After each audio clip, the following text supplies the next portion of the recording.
This is one of, if not the smallest, full-frame lenses you can put on your camera.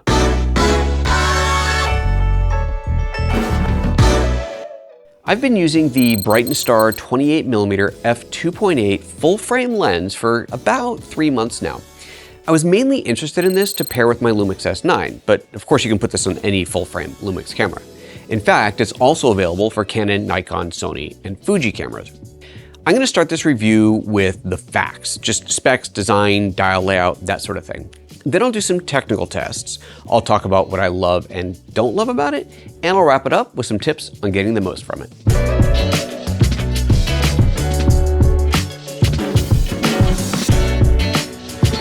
There's actually only one version of the lens. It has a Leica M mount, so when you buy it for any other mount, it includes an adapter.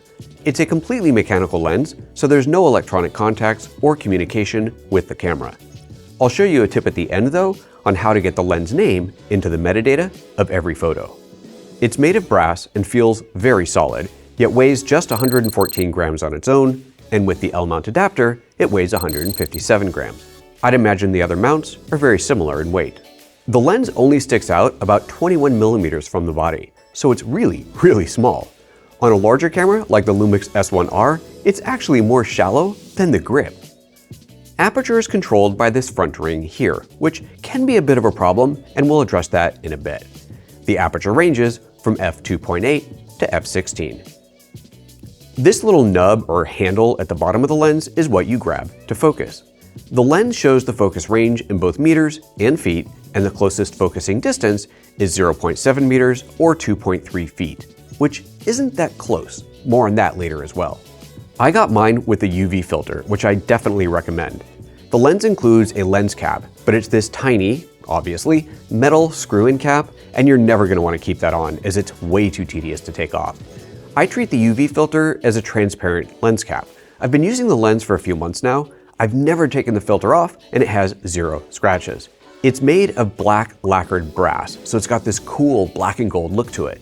It's a 6-piece, 5-group optical structure and a 9-blade aperture for those who are interested in those sort of details.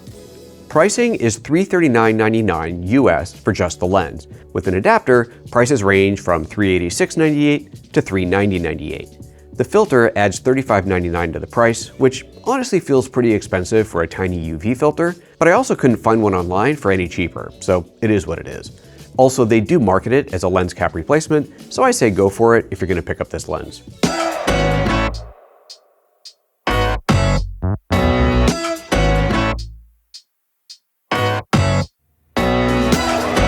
I don't normally do this sort of testing, but I felt with this lens that it was important to do.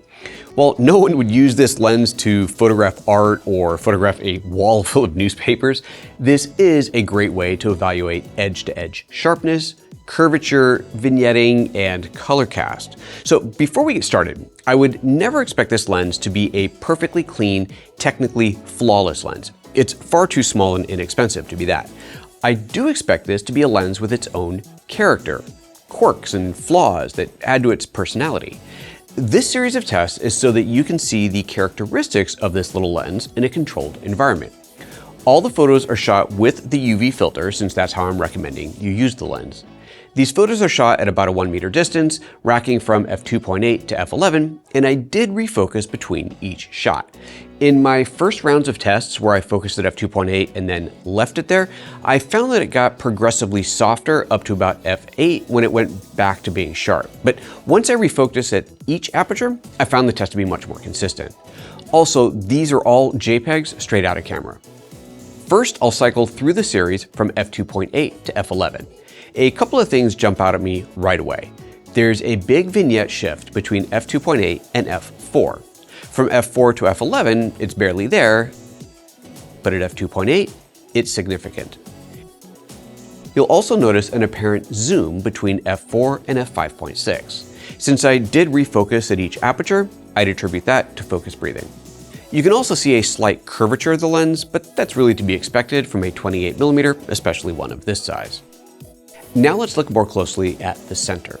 Comparing f2.8 versus f4, f2.8 is slightly lower contrast, which I'd say makes the image appear less sharp. From f4 to f11, the center is very consistent, but at f16 it does appear slightly softer again. But that is to be expected when stopping a lens all the way down. Now let's go to the edge, where you can see a dramatic soft focus and even smearing at f2.8, which is further enhanced by the vignetting we looked at earlier. It gets progressively less blurry through the range, but the biggest delta is between f4 and f5.6. Next, I wanted to look at color shifting. I started by putting the Panasonic LUMIX S 24mm lens on, which is a very clean lens, and setting a custom white balance in camera using an X-Rite card. Here's a photo through the Panasonic lens of the card at f2.8 and f5.6. You can see it's perfectly neutral with virtually no vignetting. Then, using the Panasonic lens's custom white balance, I switched to the Brightin Star lens. Here you can see two things: a notable vignette and a notable color shift. Then I made a new custom white balance with the Brightin Star. Now you can see that the center is neutral, however the vignette has a color cast to it. So the vignette from the lens is three things: an exposure vignette, a focus vignette, and even a cooling vignette, adding a bit of blue or white balance shift around the edges. To reiterate, I don't see this as a bad thing. That's just the character of the lens. I spent a lot of money over the years buying old lenses on eBay and adapting them to my cameras to get away from that crisp, pristine look of modern lenses. This lens gives you that somewhat vintage effect in a brand new lens. One final thing I wanted to test for was chromatic aberration. That's not really a studio test, so here's a shot of sun reflecting on the water. There's a bit of chromatic aberration in here, but nothing detrimental or too unexpected. One thing you don't want to test, and certainly not on blind faith, is the integrity of your hard drives. The question is never if one of your drives will fail, but when. And when it does, you want to be sure you're backed up. Not just locally, but offsite as well. The easiest way to ensure you're always backed up and can access your files from anywhere at any time is to use this episode's sponsor, Backblaze. Backblaze is the set it and forget it backup system. Once installed, it runs silently, continuously in the background. Of course, if you want to pause the backup to free up bandwidth to upload your latest YouTube video, you can do that with just one click, pausing for a couple of hours before it automatically resumes. You can set scheduled backups if you prefer, and even manually throttle bandwidth if you want, although leaving it on fully automatic is certainly easiest. Setting up your backup so you never have to think about your backup is the best way to ensure that you are backed up. You can test Backblaze for yourself for free. Head to backblaze.com/PhotoJoseph to download the installer and get a free trial. Let it back up for a week or two, then log into your account and browse your computer files and see how much of your precious data is already secure. Backblaze.com/PhotoJoseph. Don't forget the /PhotoJoseph so they know that I sent you. And now, let's get personal and talk about what I like and don't like about this lens.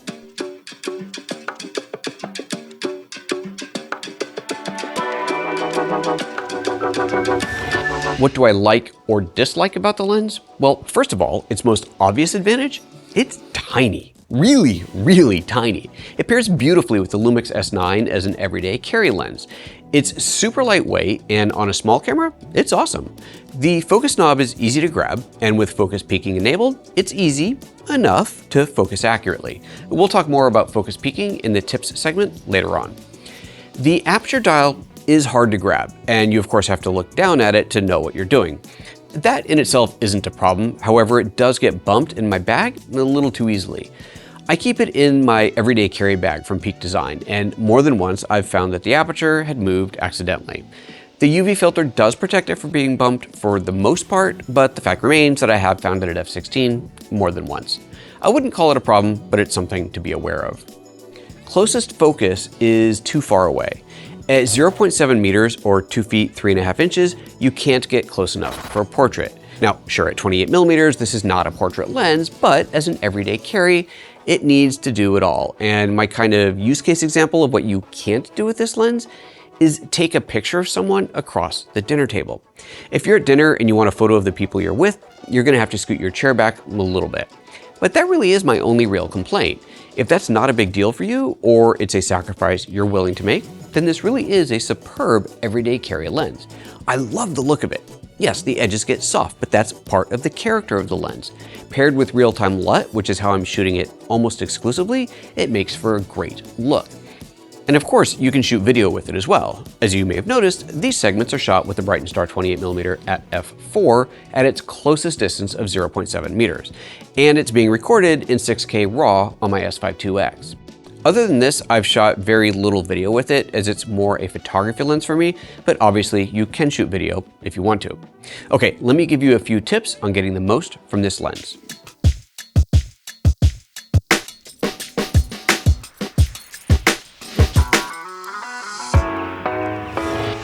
Focus peaking is critical here.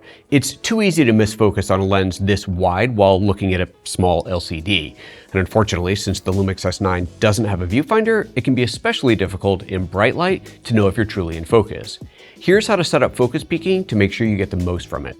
Go into the camera menu, and you can access this from either the camera or the video menu. Go to focus and then focus peaking, and then to set. The focus peaking sensitivity you can adjust here, but I'm actually going to show you in a little bit how to set this up so that you can quickly access this without having to dive into the menu.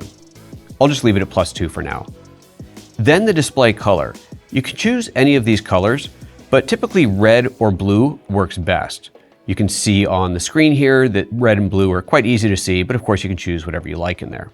Display during autofocus doesn't matter to us now, and then display during manual focus has 3 choices. These are really important to set up right.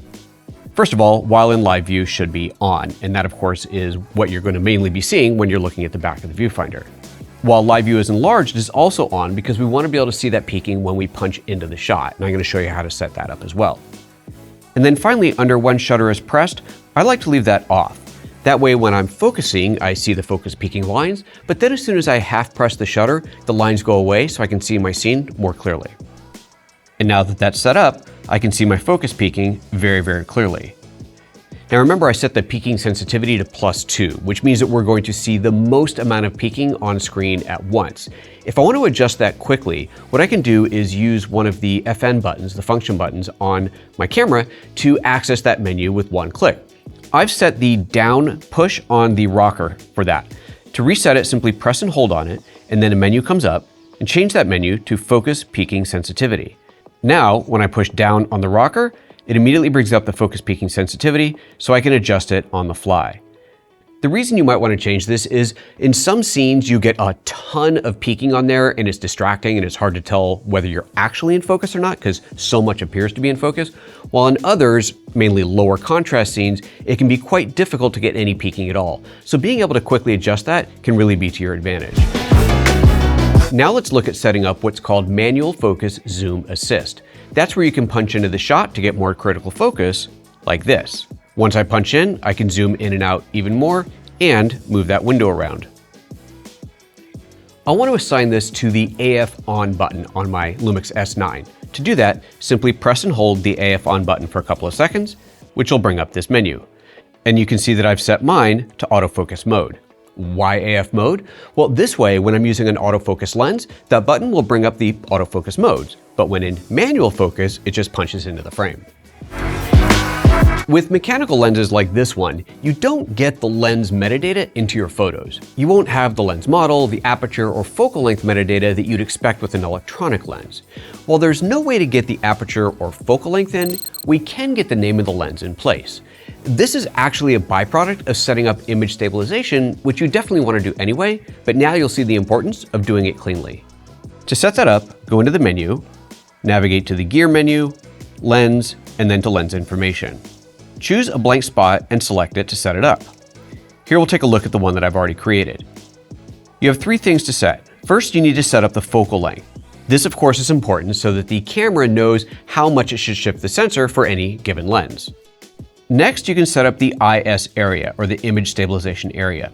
This is an interesting setup where if you have a lens that has a visible vignette, and I'm not talking about a little bit of shading, but an actual dark line around the ring, you can set it up so that you're actually punching into the shot just a little bit just past that ring.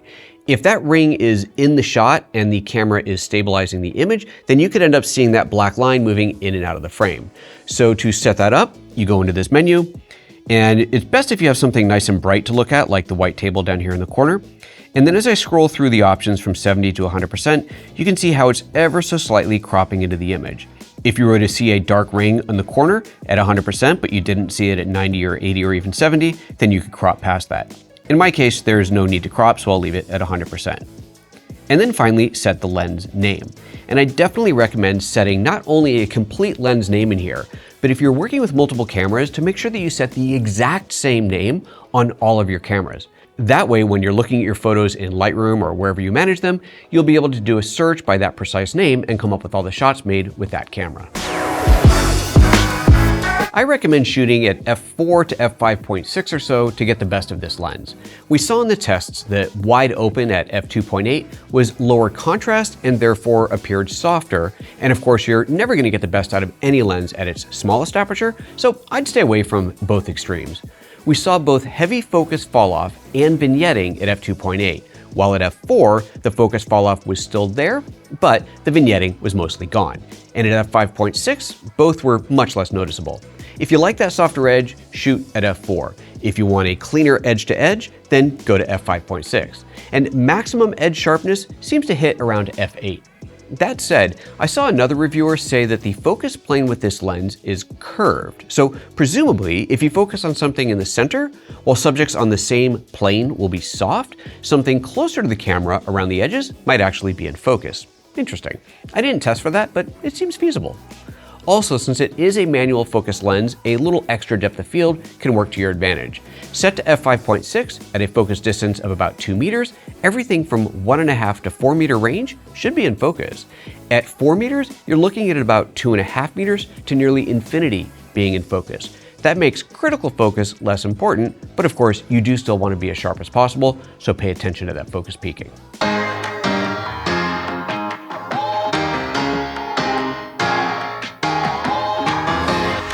Overall, I really like the lens. I love the size, you can't beat that. Yes, it's manual focus, but that doesn't bother me. I like being a bit more deliberate about my still photography anyway, and if I'm taking snapshots, I'll just use my iPhone. I use the S9 and this lens to be more artsy anyway.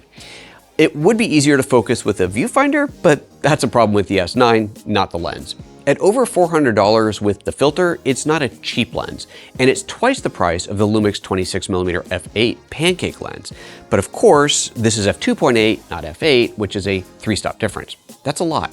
In fact, if you'd like to see a comparison of the Panasonic 26mm f8 pancake to this Brightin Star 28mm f2.8, let me know in the comments. That would be kind of fun to do. Also, if you found the inclusion of the camera data for every shot in this video useful, let me know. It occurred to me that I use a lot of different gear in my videos, and it might be interesting to some of you to know what shots were made with what gear. And if you don't care, let me know that too. It's obviously extra work, but I don't mind doing it if you guys find it useful. If you enjoy videos on funky lenses, check out this playlist. I got a bunch of them.